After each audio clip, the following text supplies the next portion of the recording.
صلی علی رسولہ الکریم اما بعد فاعوذ باللہ من الشیطان الرجیم بسم اللہ الرحمن الرحیم صدر ذیشان اہل میزان اور سامعین اکرام السلام علیکم ورحمۃ اللہ وبرکاتہ۔ کس نے عمر بن خطاب جیسے مسلح اور ہتھیار بند شخص سے تلوار چھین کر رسول عربی صلی اللہ علیہ وسلم کا مطیع و فرما بردار بنا دیا؟ آخر کیوں اسد بن زرارہ مدینہ کا سردار چند آیات سن کر اسلام قبول کر لیتا ہے؟ چند روپیوں کے لیے مسافر کو قتل کرنے والے انسانیت کے محافظ کیسے بن گئے؟ 360 بتوں کے پرستاروں کو کس نے واحد اور خدا کے سامنے لا کر کھڑا کر دیا؟ بیٹی کو زندہ دفن کرنے والے کیسی بیٹی کی تربیت میں اپنی جنت تلاش کرنے لگے؟ یہ شان و اصلاح کا کام صرف میرے رب کے کلام قرآن حکیم نے کیا ہے۔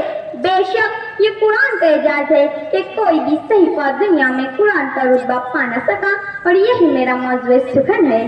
سامعین اکرام، یاد کیجئے وہ وقت جب ایران کے مجوسی احاطہ انسانیت سے نکل کر اپنی ماں، بیٹی اور بہن سے شادی کرنے کو جائز اور مباح سمجھ رہے تھے، جب حاضرین آپ کے ہموطن لوگ شوہر کے انتقال پر اس کی لاش کے ساتھ اس کی بیوی کو بھی جلا رہے تھے، جب عیسائی مرد اور عورت گرجا گھر میں نن اور ملک بن کر زندگی گزار رہے تھے، جب چین قبر پرستی اور بھوت پریت کی عبادت میں ڈوبا ہوا تھا، جب کعبے کا بنینا طواف ہو رہا تھا، شراب نوشی اور قمار بازی جب شرافت کا نشان تھی، اس وقت گمراہ انسانیت کو طریق حیات نہ انجیل سکھا سکی، نہ زبور، نہ رامائن نے راہ دکھائی، نہ بھگوت گیتا اور اپنشد نے رہبری کی، نہ زرتشت کی اویستہ آئی، نہ توریت 14 صدیوں پیشتر اگر اس جہان فانی میں دنیا کو انسانیت اور اخلاق کسی نے سکھائے تو قرآن مجید نے سکھائے۔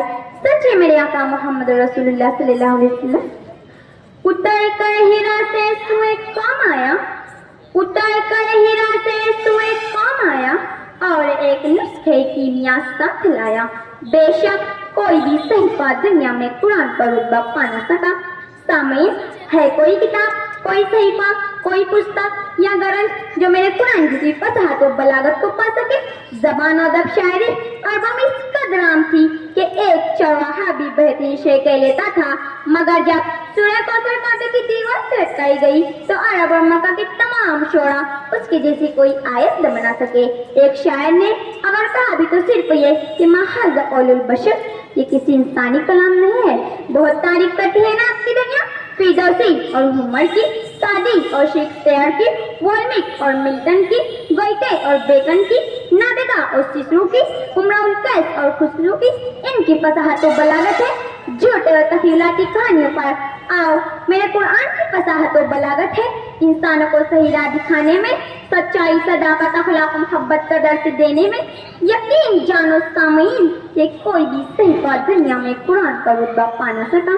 جناب علی، وہ معزز تھے زمانے میں مسلمان ہو کر، وہ معزز تھے زمانے میں مسلمان ہو کر، اور تم خوار ہوئے تاریخ قرآن پر۔ جی ہاں میرے محترم، 1500 سال پہلے میرا قرآن پکار رہا ہے دنیا کو ان تمام دانشوروں کے فاعبدوا صورتوں میں مثلے اس جیسی ایک سورہ بنا کر دکھا دو۔ فلسطین اور اسرائیل کے لاکھوں یہودی جو عربی کے ماہر ہے، مغربی دنیا کی تمام کرسچن جو عربی جانتے ہیں، کوئی ایک فرد بھی آج تک کوئی چھوٹی سی سورہ بھی نہ لا سکا۔ امریکہ نے اسے کمپیوٹر میں ڈالا، کوئی سامی غلطی نہ نکال سکا۔ سائنس کی بے شمار کتابیں ہیں جو گواہی دیتی ہے کہ بہت سے لوگ دنیا نے قرآن آیات سے اخذ کیے ہیں۔ اے ایمان والو، اسی کتاب نے حضرت عمر رضی اللہ عنہ کو 22 لاکھ مربع میل پر حکومت کرنے والا بنایا تھا۔ اسی کتاب کی وجہ سے دور فاروقی میں اسلام دنیا میں 45 روزانہ کی رفتار سے بڑھ رہا تھا۔ بے شک میرے قرآن میں شفا بھی ہے، دوا بھی ہے، جزا بھی ہے، سزا بھی ہے۔ یہ ولی بھی بناتا ہے، متقی بھی، حافظ بھی بناتا ہے، مفتی بھی، عالم بھی بناتا ہے، قاری بھی، روزہ دار بھی بناتا ہے، سخی بھی، ذاکر بھی بناتا ہے، نمازی بھی۔ موبائل کے شیطانیوں کیا نہیں ہے میرے قرآن میں؟ مگر کیا کیجیے کہ تو ہی نادا چند کلیوں پر کناٹ کر گیا، تو ہی نادا چند کلیوں پر کناٹ کر گیا، ورنہ گلشن میں علاج تشنگی داماں بھی ہے۔ شکریہ، خدا حافظ۔